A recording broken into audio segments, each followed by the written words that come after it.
पंथ मत संप्रदाय तीर्थ व्रत पूजा पाठ यज्ञ हवन ये जितने भी बने हैं वो उस गुरु को जानने के लिए, उस गुरु को समझने के लिए, उस गुरु का साक्षात्कार करने के लिए है। बस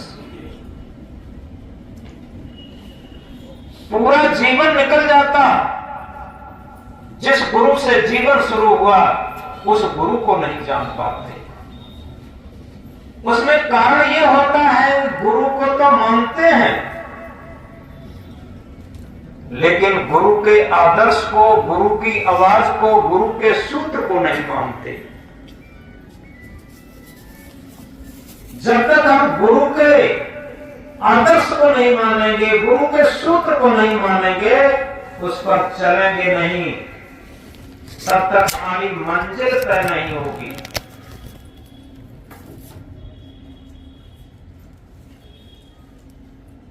यथार्थ में हम ये भी नहीं जानते आखिर हमारी मंजिल क्या है।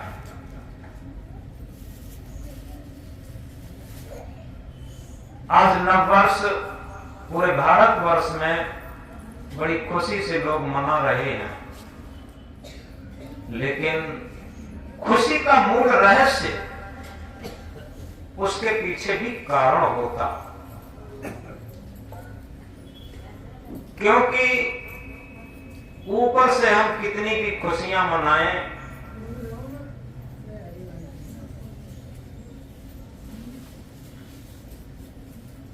जब तक हमारा आंतरिक मन प्रसन्न नहीं होगा, मन निर्मल नहीं होगा, मन पवित्र नहीं होगा, तब तक हमें खुशी मिल ही नहीं सकती। किसी भी प्राणी पदार्थ, धन दौलत से खुशी नहीं मिलती। आज सही पूछा जाए, संसार में धन दौलत की कोई कमी नहीं, लेकिन पहले की अपेक्षा आज लोगों का जीवन दुखमय होता चला गया है।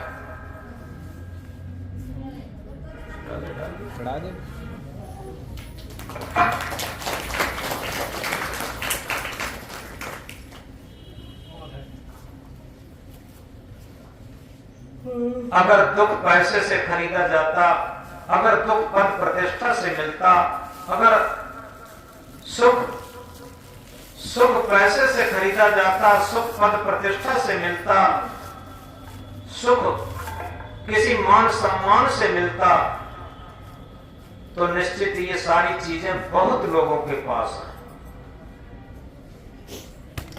सच्चा सुख, सच्ची शांति हमारे मन की निर्मलता पर आधारित है, मन की पवित्रता पर आधारित है।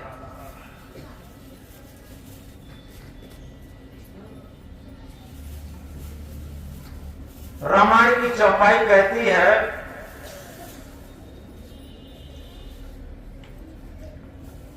जिसका मन निर्मल है, पवित्र है, वही गुरु स्वरूप, आत्म स्वरूप, पवित्र परमात्म स्वरूप को प्राप्त कर सकता। जहां छल कपट है, राग द्वेष है,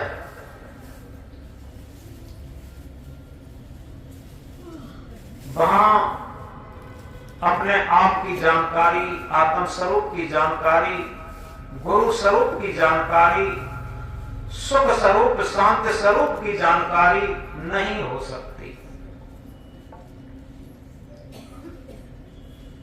तो इसलिए इस बात को हम बहुत गहराई से समझें।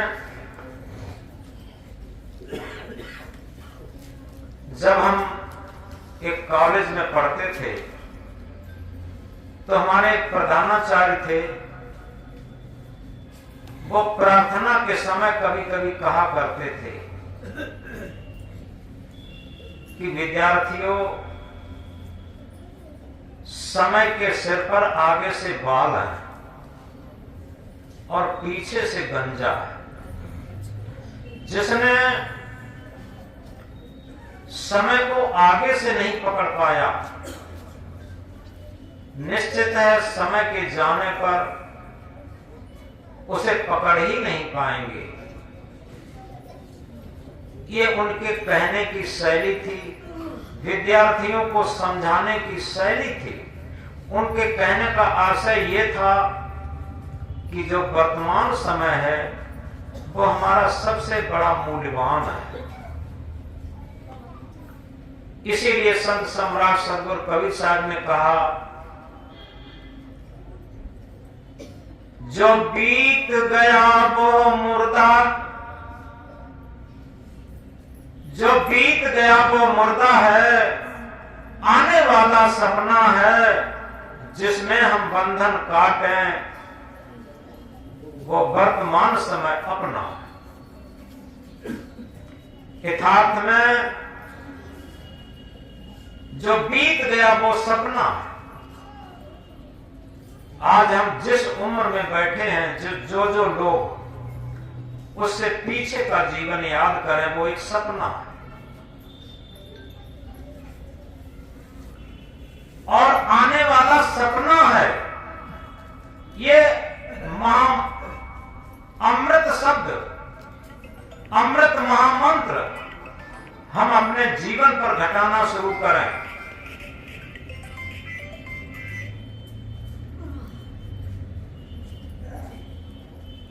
क्योंकि जो समय बीत गया हमारे जीवन का, एक जगह कहा है, जो बीत गया फिर उसका नहीं ठिकाना, वो मोक्ष मार्गी समल समल कर जाना। जो बीत गया फिर उसका नहीं ठिकाना, उसी को यहां पर स्पष्ट किया। जो बीत गया वो मुर्दा है, आने वाला सपना। जो बीत गया वो मुर्दा है, आने वाला सपना है, जिसमें हम बंधन काटें वर्तमान समय अपना। जितना हमारा जीवन का समय बीत गया वो सब मुर्दा, डेड हो चुका। और जो भविष्य जिसे हम कहते हैं सुनहरा भविष्य, लेकिन यथार्थ में पता नहीं कि सुनहरा होगा कि दुखदाई होगा, ये पता नहीं होता। क्योंकि वो वर्तमान पर आधारित होता। हमारे जीवन का जो सबसे मूल्यवान समय है वो वर्तमान है। अगर हम वर्तमान को समझ लिए तो निश्चित है हम जीवन को समझ लेते। अगर हमने वर्तमान समय को नहीं सुधार पाया, वर्तमान समय को नहीं समझ पाया, वर्तमान समय में जागृत होकर के अपने जीवन को नहीं पहचान पाया, अपने अंतरात्मा रूपी गुरु को नहीं पहचान पाया, तो निश्चित है हम कितनी भी पोथी पत्रा पढ़ते रहें। सदगुरु कबीर साहब क्या कहते हैं, पोथी पढ़ पढ़ जग मुआ, पंडित भया न कोय, ढाई आखर प्रेम का पढ़े सो पंडित हो गए। यथार्थ में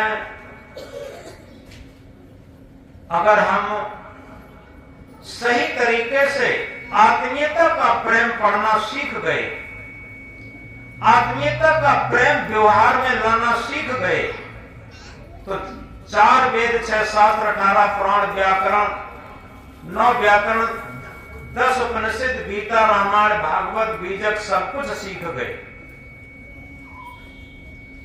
और अगर हमने आत्मीयता का प्रेम ना सीख पाया तो कुछ नहीं सीख पाया।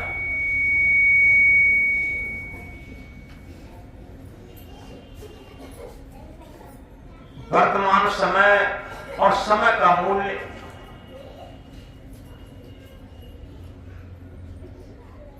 एक छोटी सी बात से समझेंगे, ऐतिहासिक बात।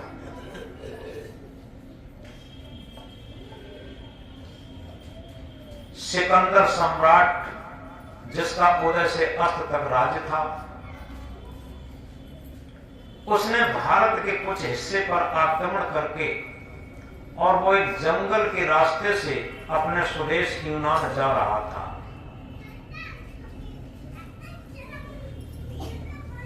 अपनी सैनिक की टुकड़ी से वो भटक गया। उसे जंगल में प्यास लगी और प्यास लगने पर उसे ये लगा अगर आध घंटा पानी न मिला तो प्राण पखेरु उड़ जाएंगे और ये उदय से अस्त तक राज्य सब छूट जाएगा। तो वो जंगल में छटपटाता है। जब आदमी परवश होता तब उसका अहंकार गलता है। अहंकार की आग में दहित सकल संसार, याते बाचे संत जन केवल शांति आधार। याते बाचे भक्त जन केवल शांति आधार। संत और भक्त शांति का आधार लेकर के ही इस अहंकार की धनगति आग से बच सकते।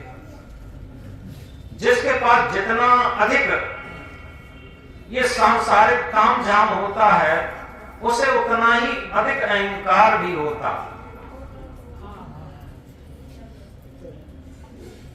एक कार्यकर्ता कोई जायज बचत थोड़ा होगा ना।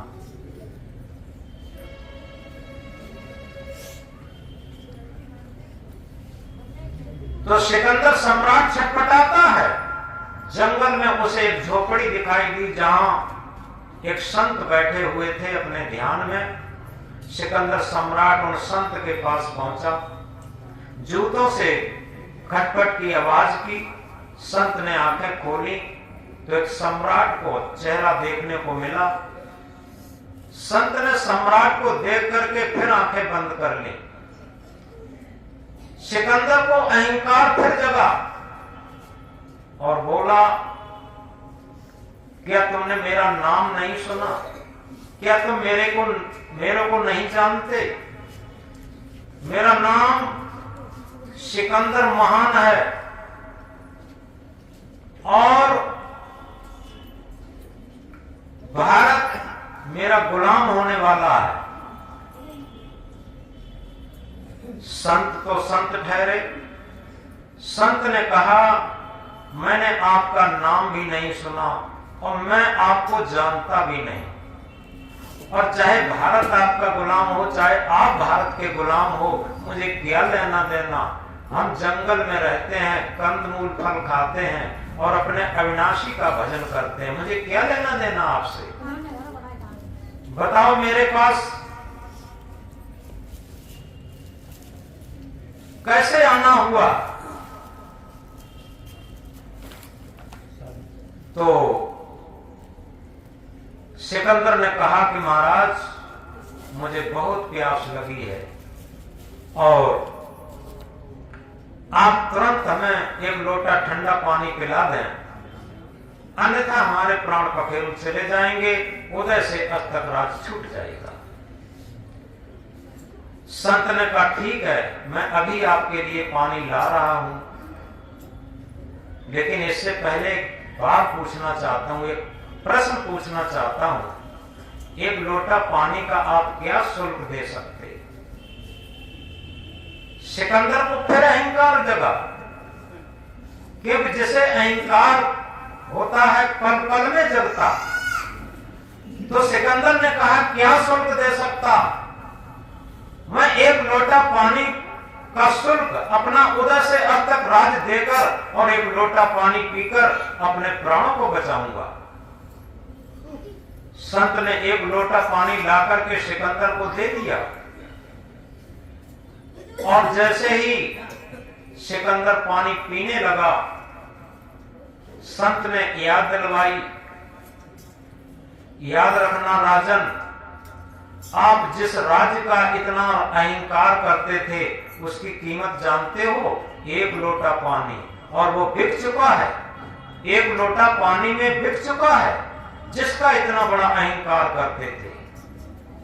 और जैसे ही एक लोटा पानी पिया और पीने के बाद गहरी और ठंडी सांस ली, क्योंकि अहंकार भी गल चुका था, और सिकंदर ने क्या कहा कि वास्तव में जिसका हम अहंकार करते थे उसकी कीमत मात्र एक लोटा पानी है।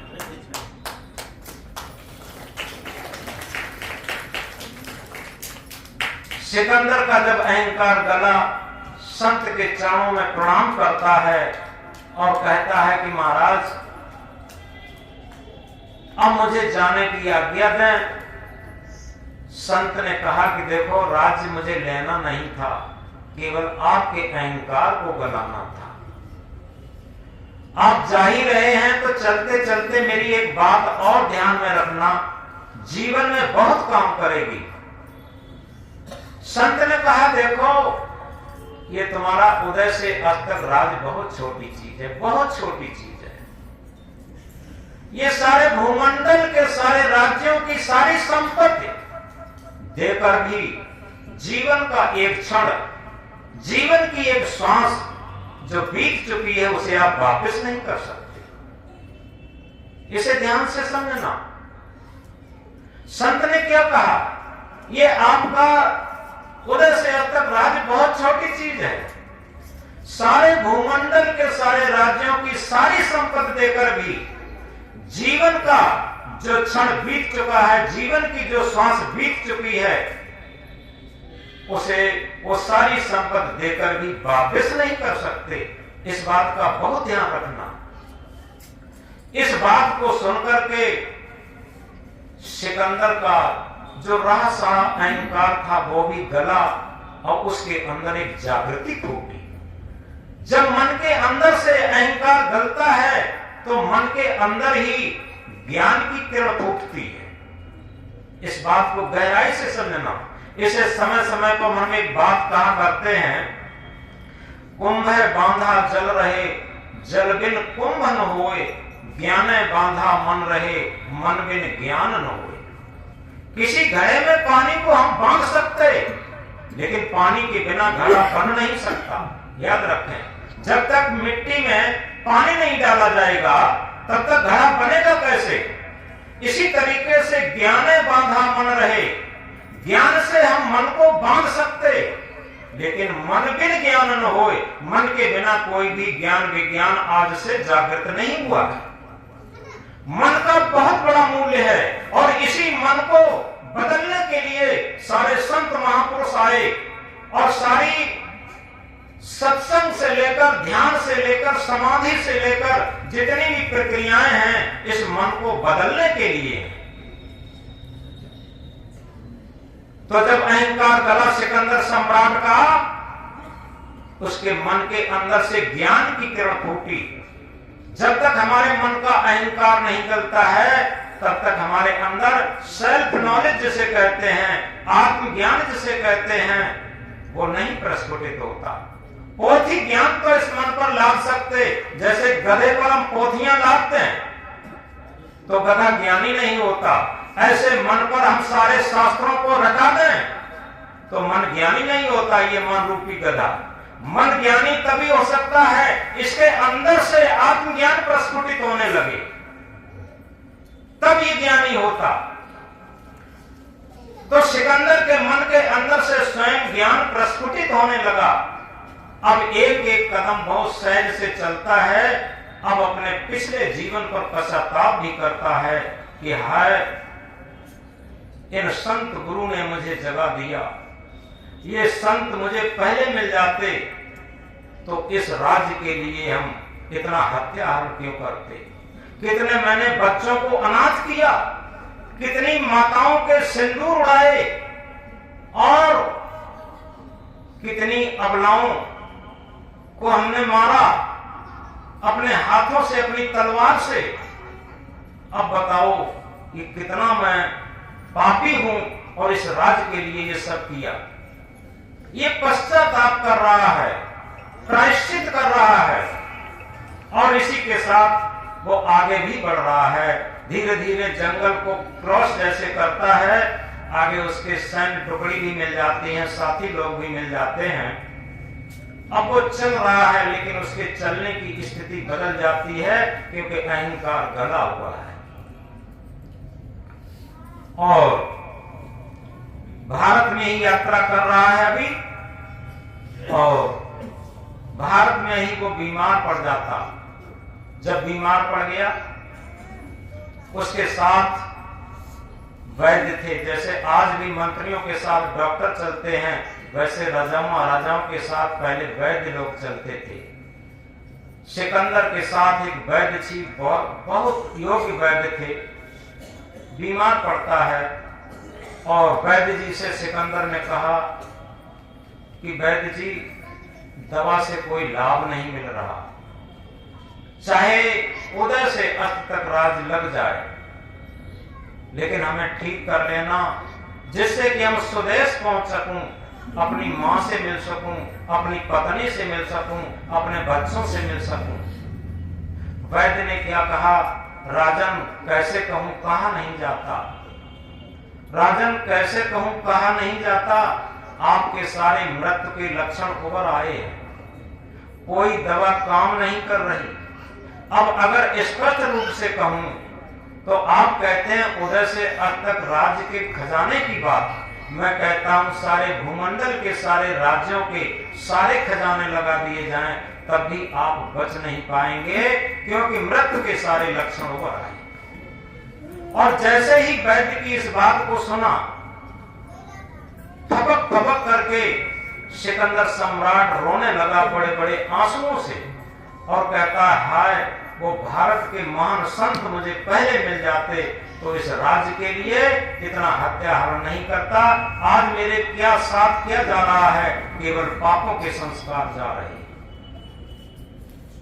ये पश्चाताप करता है। और फिर उसने, जब उसे स्वयं लगने लगा, कुछ गला घुटने लगा है, श्वास रुकने लगी है, और अब ज्यादा समय तक शरीर नहीं चलेगा, तब उसने अपने साथियों से कहा कि भाइयों, साथियों, ऐसा करना, जब मेरी अर्थी निकालो तो कफन से दोनों हाथ बाहर खुले छोड़ देना। साथियों ने कहा कि राजन आप ऐसा क्यों कहते हैं, ऐसा तो दुनिया में किसी ने नहीं कहा। तो साथियों ने, वो सिकंदर ने कहा अपने साथियों से, मैं इसलिए कह रहा हूं कि हमारे पास उदय से अंत तक राज था, और उतना ही बड़ा मुझे अहंकार था, और मुझे एक भारत के संत ने जगाया था। अगर वो महान संत मुझे पहले मिल जाते तो इस राज्य के लिए मैं इतना हत्याहरण नहीं करता, क्योंकि आज मेरे साथ एक छलांग भी नहीं चल रही। इसलिए आप लोगों से निवेदन है कि जब मेरी अर्थी निकालो, जनाजा निकालो, तो कफन से दोनों हाथ खुले बाहर छोड़ देना। थोड़ी देर में उसका गला घुटने लगा, प्राण पखेरु उड़ गए, और जब उसकी अर्थी निकाली गई तो कफन से दोनों हाथ खुले बाहर छोड़ दिए गए। और तभी से ये कहावत चली, इकट्ठे कर जहां के जर, इकट्ठे कर जहां के जर सभी मुल्कों के माली थे, इकट्ठे कर जहां के जर सभी मुल्कों के माली थे, सिकंदर जब चला दुनिया से दोनों हाथ खाली थे। अब हम समझना ये चाहते हैं कि जब सिकंदर जैसा सम्राट एक छलांग लेकर के नहीं जाया गया, संग चले सोई धन है प्यारे, छूट जाए सोई माया, कर ले कमाई ऐसी जो साथ जा सके। क्या आज हम नव वर्ष पर केवल खीर पूरी खा करके, लड्डू पूरी खा करके और खुशी मना करके इसे समाप्त करना चाहते हैं, या इसे एक संकल्प दिवस के रूप में मनाना चाहते हैं? यदि नव वर्ष को हम संकल्प दिवस के रूप में मनाना चाहते हैं तो हमारी ये बहुत बड़ी जीत होगी, और केवल हम मन की खुशी से इसे, मन के विकृति से इसे मनाना चाहते हैं, तो निश्चित समझो ये हमारी जीवन की सबसे बड़ी हार होगी। ये खुशी न मनाए कि नव वर्ष आ गया, नव वर्ष आया, क्योंकि नव वर्ष तो रोज आता है। ऐसा कोई श्वास नहीं है, ऐसी कोई क्षण नहीं है जो नव वर्ष की भांति ना हो। रोज नव वर्ष है। मत मजहब की दृष्टि से देखो तो आज ये ईसाई मत का नव वर्ष है, कल हिंदू मत का नव वर्ष आएगा आधे चैत पर, इसके बाद मोहम्मदन का नव वर्ष आएगा, इसके बाद बौद्ध का आएगा, इसके बाद जैन का आएगा, इसके बाद कबीर पंथ का आएगा। इसी तरीके से अन्य अन्य मजहबों के नव वर्ष आते रहेंगे, रोज कोई न कोई नव वर्ष है। ये बहुत बड़ी बात नहीं है। बहुत बड़ी बात यह है वह क्षण हमारा बहुत अमूल्य होगा जिस क्षण हम एक संकल्प लें। क्या? सभी लोग दोहराएंगे, संकल्प हो हमारा इंसान हम बनेंगे।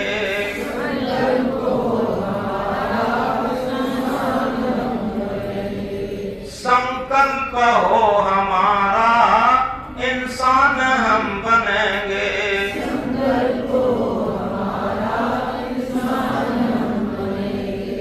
इंसान बन गए तो भगवान भी बनेंगे।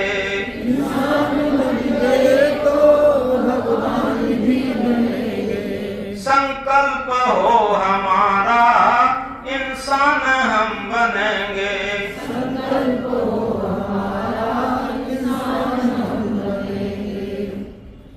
सबसे बड़ी बात वेदों में कहा है मनोरभव मनोरभव मनोरभव।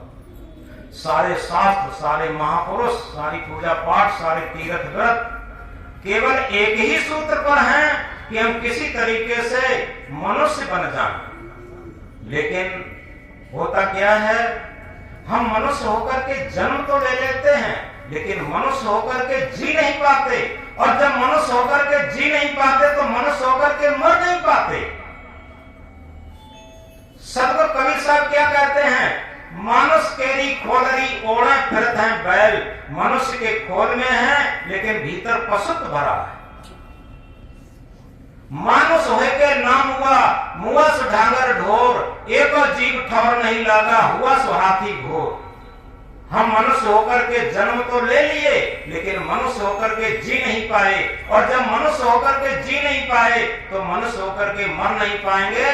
तो क्या होगा कि हुआ सो हाथी घोर, यानी 84 लाख योनियों में भटकना पड़ेगा, पश्चाताप करना पड़ेगा। तो हमारे मानव जीवन का सबसे उपहास का विषय यह है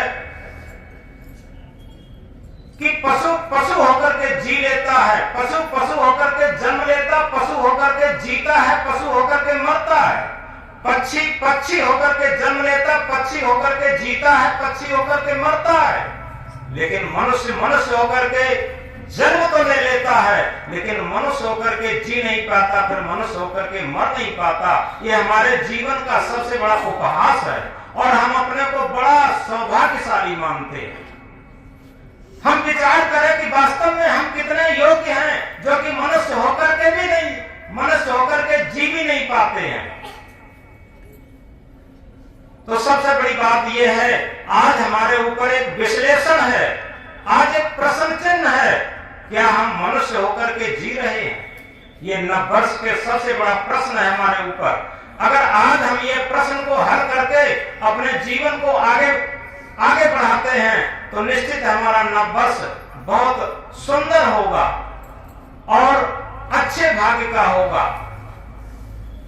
तो इस बात को हम गहराई से समझें। संत सम्राट सदगुरु कबीर देव क्या कहते हैं, कबीर जब हम पैदा हुए जगत हंसा हम रोए, ऐसी करनी कर चलो हम हंसें जग रोए। बच्चा जब जन्म लेता है तो समाज खुशी मनाता, ढोल बजाता, बधाई बजाता, लेकिन बच्चा रोता है। मनुष्य का ही बच्चा एक ऐसा बच्चा है जो रोते रोते जन्म लेता, शिकायत करते करते जीवन व्यतीत करता और पश्चाताप के टप टप आंसू गिराते हुए चला जाता। मनुष्य के अलावा कोई भी पशु पक्षी रोते हुए जन्म नहीं लेता, शिकायत करते हुए जीवन नहीं व्यतीत करता और पश्चाताप के टप टप आंसू गिराते हुए नहीं जाता। जो सृष्टि का श्रमोर प्राणी है वही रोते रोते जन्म लेता, शिकायत करते करते जीवन व्यतीत करता और पश्चाताप के टप टप आंसू गिराते हुए जाता। तो हमें आज विचार करना है इस नववर्ष को, इस आश्रम में और इस सत्संग प्रांगण में हमें ये विचार करना है, डिस्कस करना है अपने जीवन पर। आज हम एक संकल्प दिवस के रूप में मनाएं कि हम मनुष्य होकर के जन्म लिए हैं तो मनुष्य होकर के हमें जीना चाहिए। जब हम मनुष्य होकर के जिएंगे तो मनुष्य होकर के मरेंगे। ये सबसे बड़ा भजन होगा, सबसे बड़ी भक्ति होगी, सबसे बड़ी पूजा होगी, सबसे बड़ा तीर्थ होगा।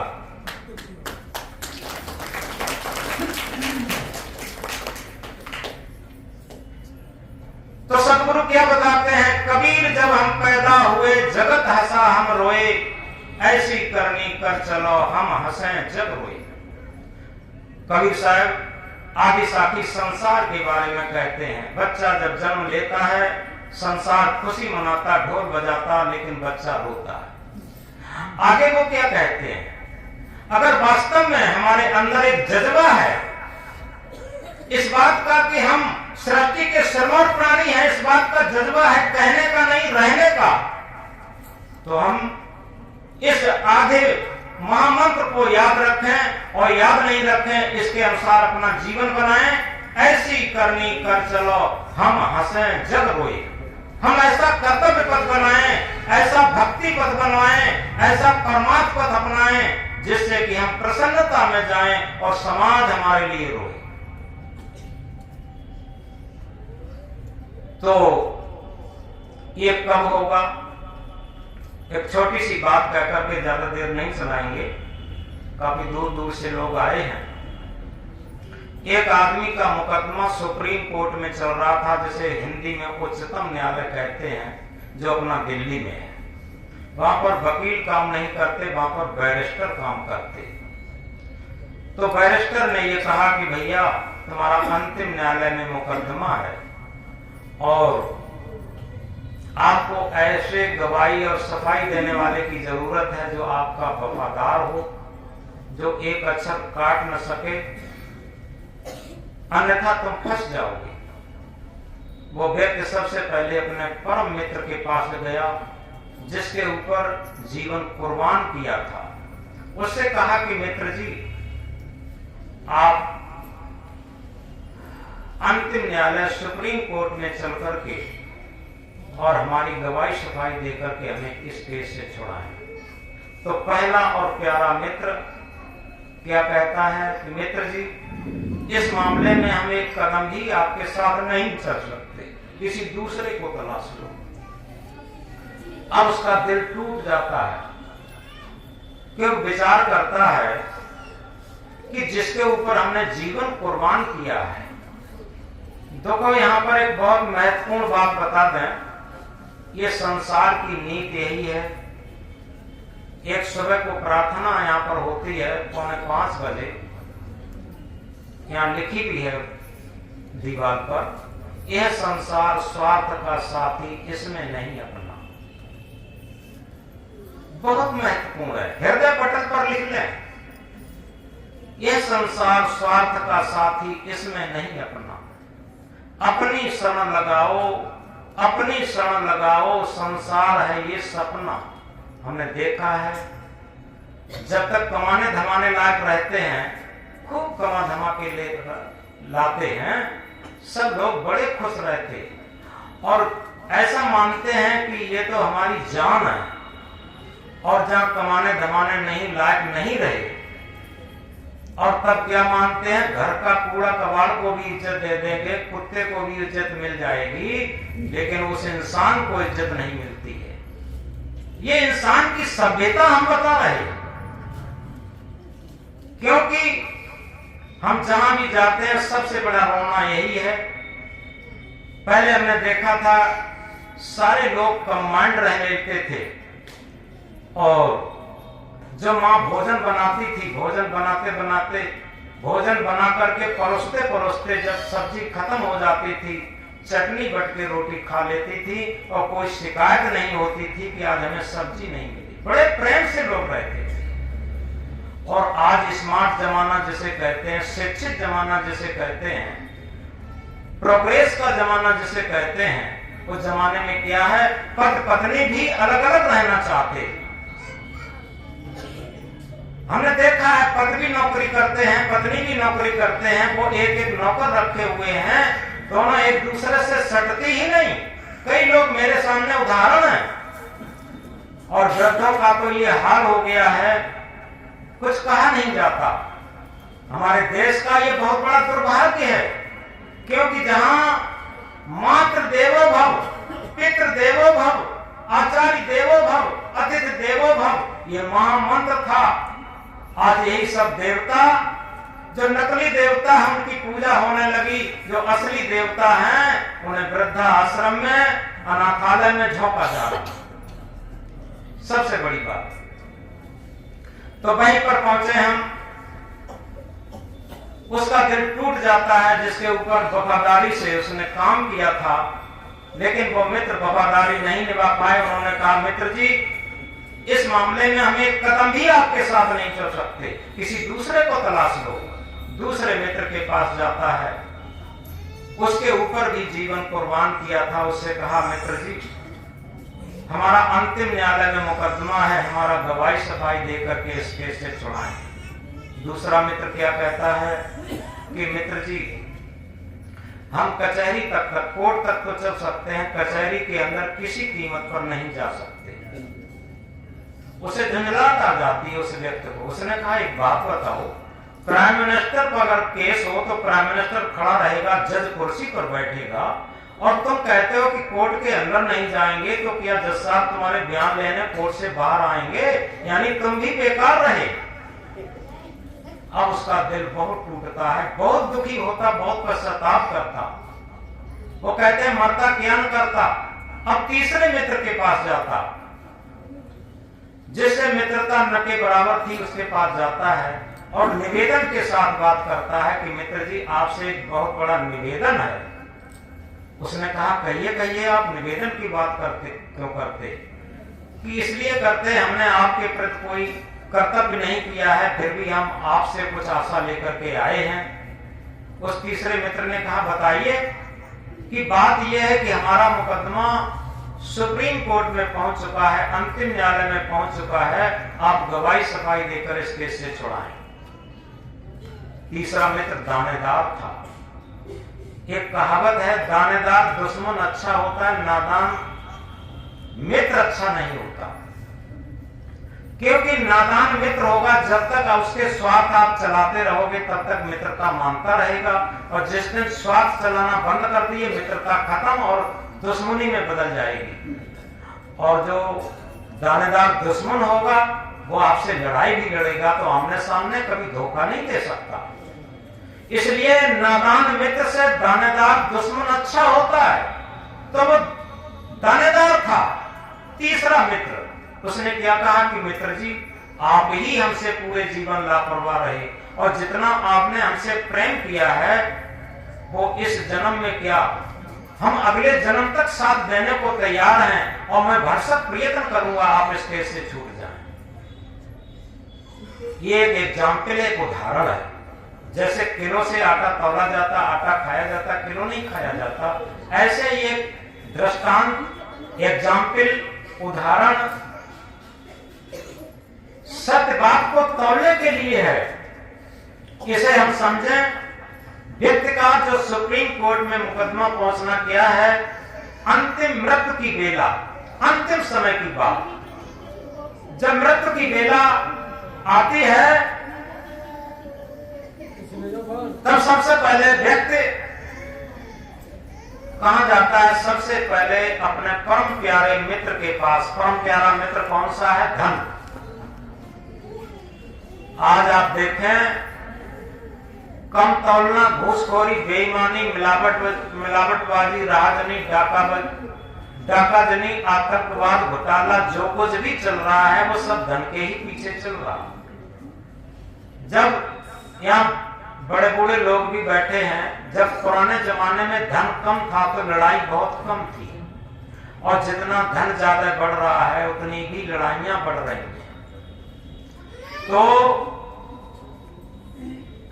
जिस धन के पीछे हम जीवन कुर्बान कर देते, अपने सारे जीवन के अमूल्य श्वासें बिता करके और सारे संस्कार गड़बड़ कर लेते, सारे संस्कार खराब कर लेते, वही धन मृत्यु की बेला के बाद एक कदम भी साथ नहीं चल सकता।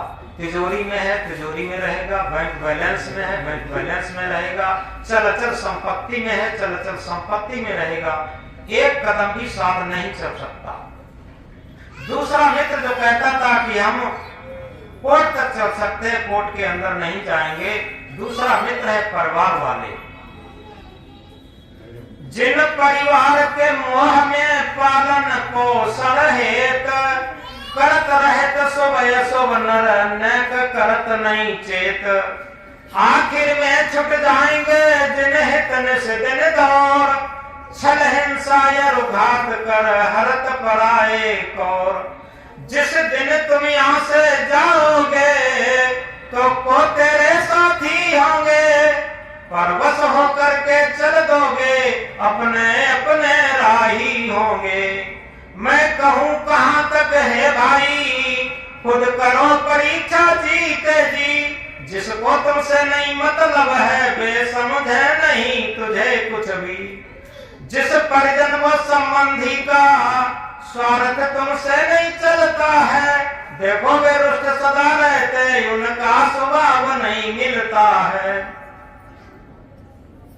तो दूसरा मित्र है परिवार वाले, वो अर्थी के साथ मृत्यु की बेला में शमशान घाट तक साथ जा सकते हैं, आगे उनका भी दम नहीं। शमशान घाट, शमशान बहुत ही समृद्ध शब्द है, सम माने बराबर, शान माने शान, जहां सबकी शान बराबर होती हो उसे कहते हैं शमशान। कितने मुखलिस हो गए, कितने तमंगर हो गए, कितने मुखलिस हो गए, कितने तमंगर हो गए, और खाक में जब मिल गए तो सब बराबर हो गए। वहां कोई बड़ा नहीं, कोई छोटा नहीं, कोई रंक नहीं, कोई नरेश नहीं, सब बराबर है। तो इसलिए परिवार वाले भी अर्थी के साथ केवल शमशान घाट तक साथ जा सकते, इसके आगे उनका भी दम नहीं। अब एक तीसरा मित्र है जिससे हम जीवन में मित्रता न के बराबर करते हैं, नहीं करते हैं, वो है पवित्र कर्म धर्म भक्ति परमार्थ।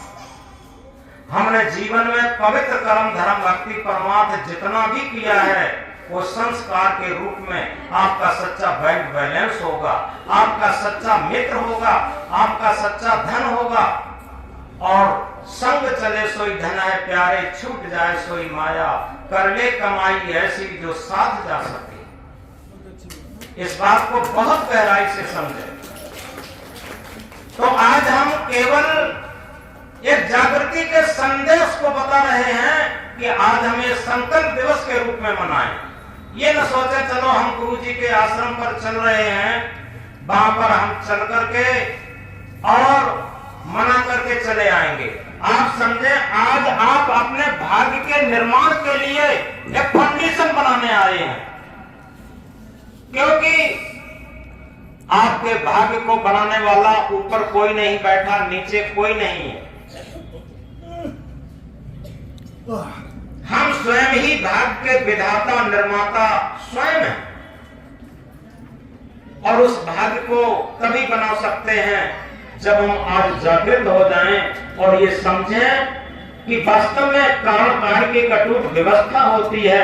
अगर हमने को विचार बनाए हैं तो हमें को विचारों से गलत कर्म करने पड़ेंगे, और गलत कर्म होंगे तो गलत संस्कारों का बोझा हमें ढोना पड़ेगा, गलत संस्कारों के पाप बनेंगे और उन पापों का परिणाम भोगना पड़ेगा। और अच्छे विचार हैं तो अच्छे कर्म होंगे, और अच्छे कर्म होंगे तो अच्छे संस्कार होंगे। अच्छे संस्कारों की पूंजी ये हमारा वास्तविक धन होगा। इसीलिए सदगुरु ने कहा है, उठता है विचार तो उठता है आदमी, उठता है विचार तो उठता है आदमी, और गिरता है विचार तो गिरता है आदमी। तो इसलिए अभी एक मंत्र दोहराया था, संकल्प वो हमारा इंसान हम बनेंगे, इंसान बन गए तो भगवान भी बनेंगे। लोगों को थोड़ा लगता होगा इंसान तो बन सकते, लेकिन भगवान कैसे बन सकते? भगवान भी बन सकते, किस तरीके से बन सकते हैं? जैसे हमारे अंदर इंसानियत आ जाए, ह्यूमैनिटी जिसे कहते हैं, humanity is the only religion, मानवता ही केवल धर्म है। जैसे पानी और शीतलता, अग्नि और उष्णता, वायु और कोमलता, पृथ्वी और कठोरता, ये उसके शाश्वत धर्म है, यूनिवर्सल रिलीजन है। इसी तरीके से मानव और मानवता, जितने यहां लोग बैठे हैं और सभी धार्मिक हैं, लेकिन अगर एक पैमाना फिट किया जाए, जैसे दूध का मिल्क मीटर होता है, दूध को नापने के लिए एक मिल्क मीटर होता है, उसे मिल्क मीटर को लगाने से पता लगता है इसमें पानी कितना है, दूध कितना है। एक थर्मामीटर होता है, बुखार मापने के लिए उसे लगा देते हैं, टेम्परेचर कितना है पता लग जाता।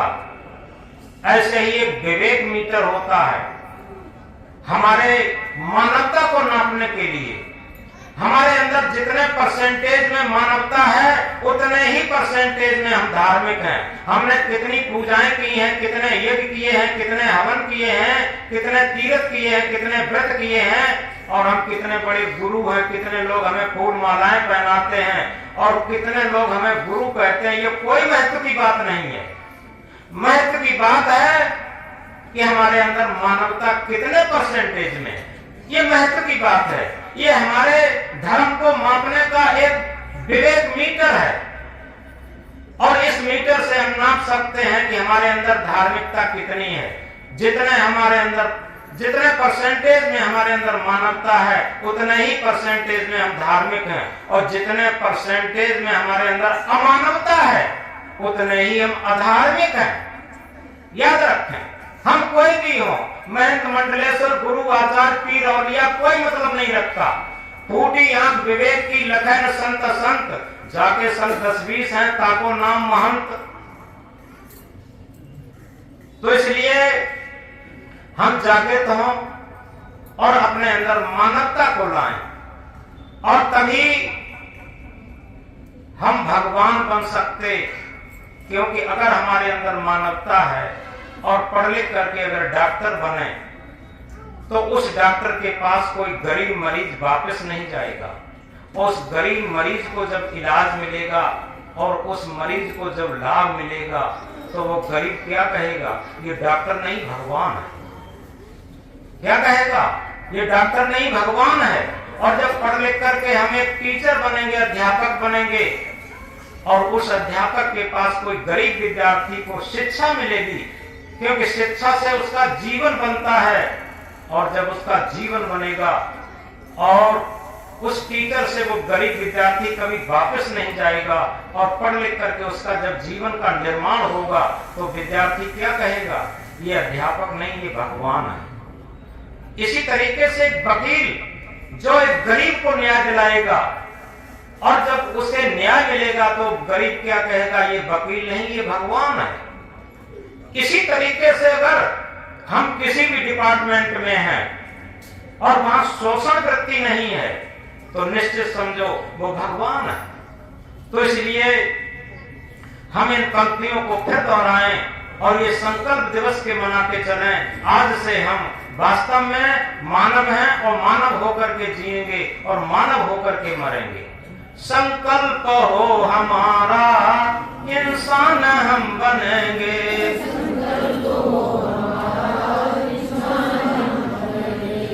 इंसान बन गए तो भगवान भी बनेंगे।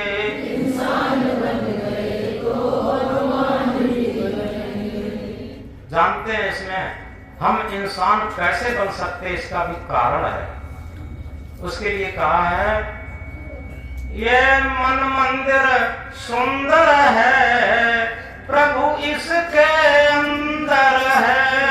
ये मन मंदिर सुंदर है, प्रभु इसके अंदर है। ये मन मंदिर सुंदर है, सद्गुरु इसके अंदर है। ये मन मंदिर सुंदर है, सद्गुरु इसके अंदर है। ये मन मंदिर सुंदर है,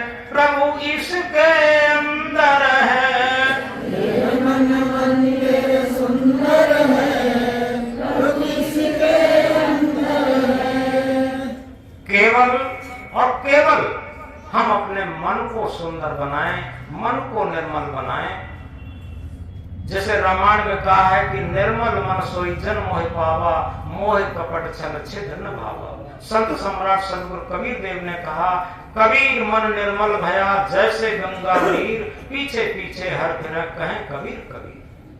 यथार्थ में जब तक हमारा मन निर्मल नहीं होगा, सबसे बड़ी कमी है हमारे मन की निर्मलता की, पवित्रता की। ये दुनिया में सबसे बड़ा धन है, सबसे बड़ी हमारी पूजा है, सबसे बड़ा धन है, सबसे बड़ा तीर्थ है।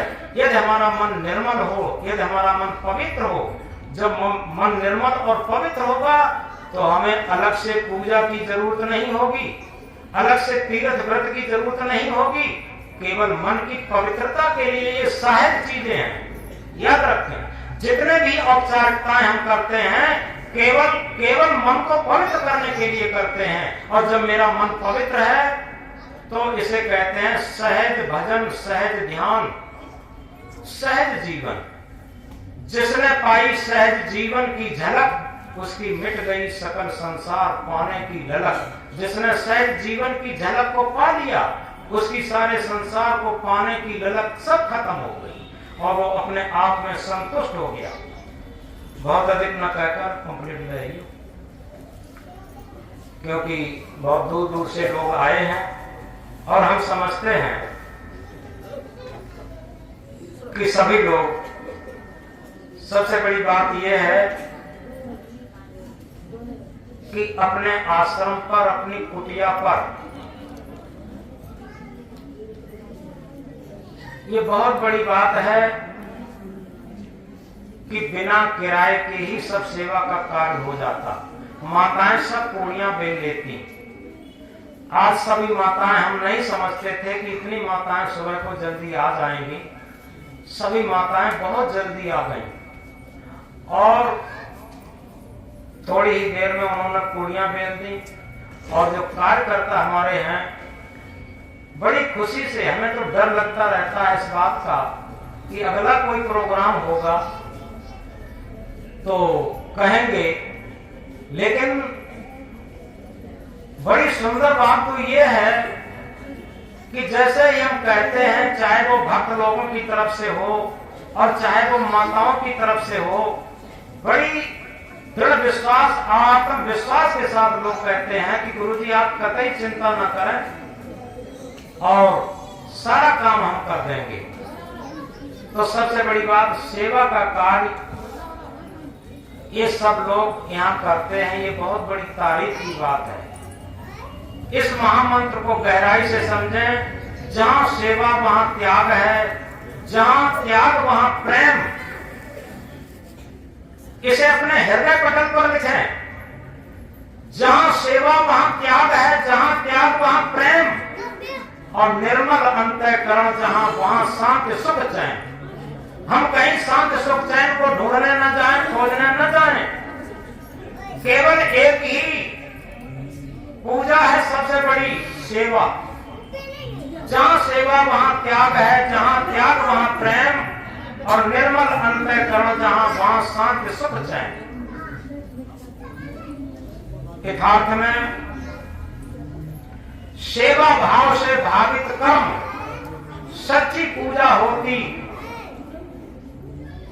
गहराई से समझें, सेवा भाव से भावित कर्म सच्ची पूजा होती। मानवता जग करके दानवता है खोती। आप सेवा भाव से भावित होकर के जो भी कार्य करेंगे वो सच्ची पूजा होगी और उसमें क्या होगा, हमारे अंदर से मानवता जागृत होती चली जाएगी और अमानवता, जिसे दानवता कहते हैं, वो निग्लेक्ट होती चली जाएगी अपने आप। जिस तरीके से एक अंधेरे कमरे में जब हम एक प्रज्वलित दीपक रखते हैं तो अंधेरे को भगाना नहीं पड़ता, अंधकार को भगाना नहीं पड़ता, अंधकार अपने आप चला जाता। इसी तरीके से एक सेवा का दीपक अपने अंदर जला के तो देखें। जिस दिन आप सेवा का दीपक जलाना शुरू कर देंगे, उसी दिन से आपके अंदर मानवता का प्रकाश होने लगेगा और अमानवता का अंधकार त्रोहित होने लगेगा अपने आप।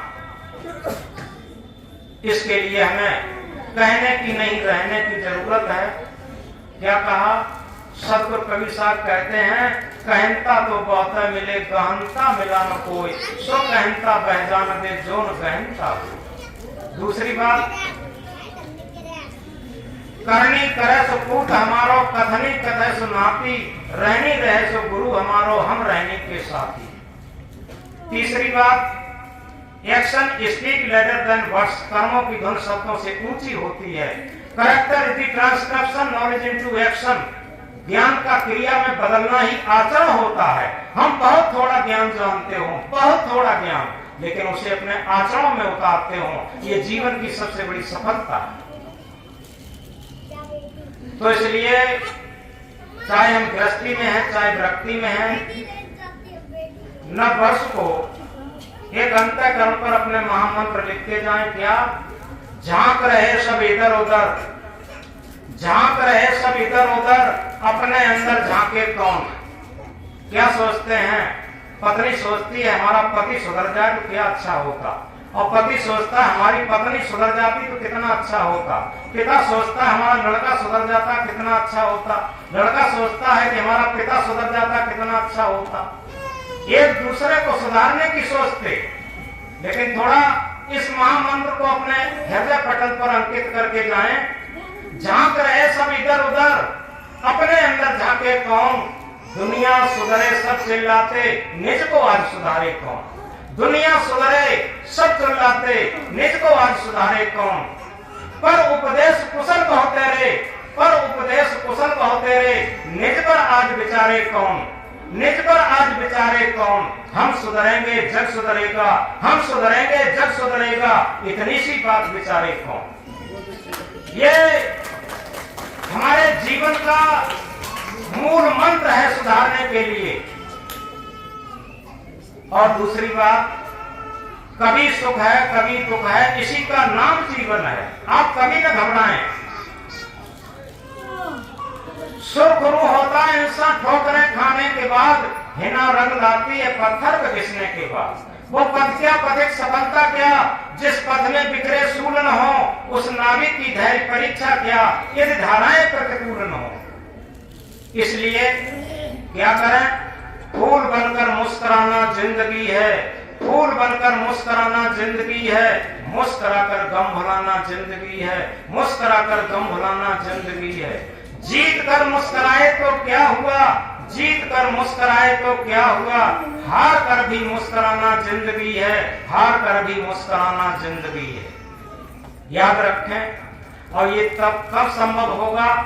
आज सभी लोग यहाँ पर इस सत्संग आश्रम में विद्यमान हैं और अपने अंदर एक व्रत लेकर के जाएं, और वो व्रत सफल होगा तो निश्चित है हमें भी अपने अंदर गुदगुदी आएगी कि हमने आप लोगों से जो निवेदन किया है, उस निवेदन के लिए आप लोग एक संकल्प लेकर के गए।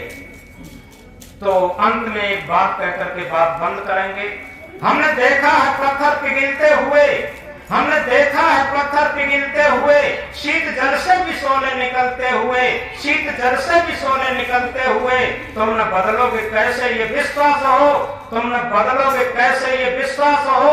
हमने देखा है मौसम बदलते हुए, हमने देखा है मौसम बदलते हुए। तो आज हम लोग नव वर्ष की बेला में संकल्पवान होके जाएं कि सबसे पहले अपना मन निर्मल रखेंगे, पवित्र रखेंगे, फूल जैसा रखेंगे। हम किसी संत सदगुरु को, सम्माननीय को जब नमन करने जाते हैं, थोड़ा ध्यान से समझें। नमन करने जाते हैं तो कुछ श्रद्धा में फूल चढ़ाते हैं, और वही फूल हमारा मन बन जाए, क्योंकि अपना मन चढ़ा दें। फूल जैसा मन, सुंदर मन, फूल जैसा सुंदर मन, सुगंधी, सद्गुणों की सुगंधी से भरा हुआ फूल जैसा सुगंधी का मन समर्पित कर दें अपने संत गुरु को। तो हमारा मन क्या हो जाएगा? नमन हो जाएगा। न माने नहीं, मन माने मन, मन नहीं रहेगा। याद रखें, हमारा मन हमारा नमन सार्थक हो गया।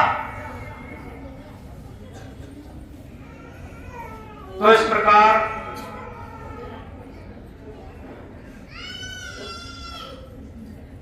हमने कुछ बातें कही, आप लोग बड़ी बड़ी दूर से आए। यथार्थ में आज भी देवी देवता उपस्थित हैं, क्योंकि जो आत्मा के तल पर जीवन जीने वाले यही सब देवी देवता, और मन को अमन बना करके, मन को नमन बना करके जो जीवन जी लेता है, वही जीवन का सार समझ पाता। जिंदगी ऐसी बना जिंदा रहे दिल साध तू, जिंदगी ऐसी बना जिंदा रहे दिल साध तू, तू न हो दुनिया में फिर भी दुनिया को आए याद तू। यथार्थ में अपने जीवन को सार्थक करने के लिए ये सत्संग की घड़ियां, ये सत्संग के सूत्र और सत्संग के महामंत्र अगर हम धारण कर लेंगे तो निश्चित हमें सफलता मिल जाएगी। क्योंकि धारण करे तो धर्म है, धारण करे तो धर्म है, नहीं तो थोथी बात। सूरज उगे तो दिवस है, नहीं तो काली रात। अगर हमने धारण कर लिया तो धर्म हो गया, नहीं तो थोथी बात।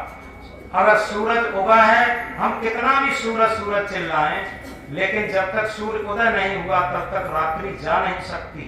इसी तरीके से धर्म धर्म चिल्लाने से नहीं होगा, धर्म धारण करने से होगा, भक्ति धारण करने से होगी, सेवा धारण करने से होगी, प्रेम धारण करने से होगा, ये सारी चीजें धारण करने से होंगी।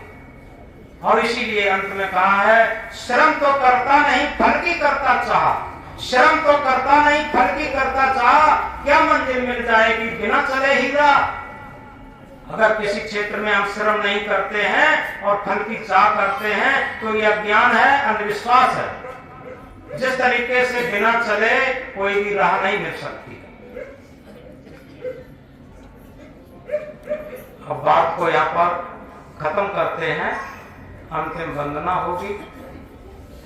सबसे बड़ी बात यह है, अंत में सबके लिए आज नववर्ष बहुत बहुत मंगल कामना के साथ हम आत्मीयता से, द्रवित आत्मा से ये भाव प्रकट करते हैं, सभी लोग अपने जीवन में सुधारने का संकल्प लेंगे और सभी का जीवन महान बने। क्योंकि जीवन को जीना, जीवन को महान बनाना, ये हमारे हाथ की बात है। जय जय गुरु शरणम, जय जय गुरु शरणम, ये संसार साथ का साथी, इसमें नहीं अपना, नहीं अपना, अपने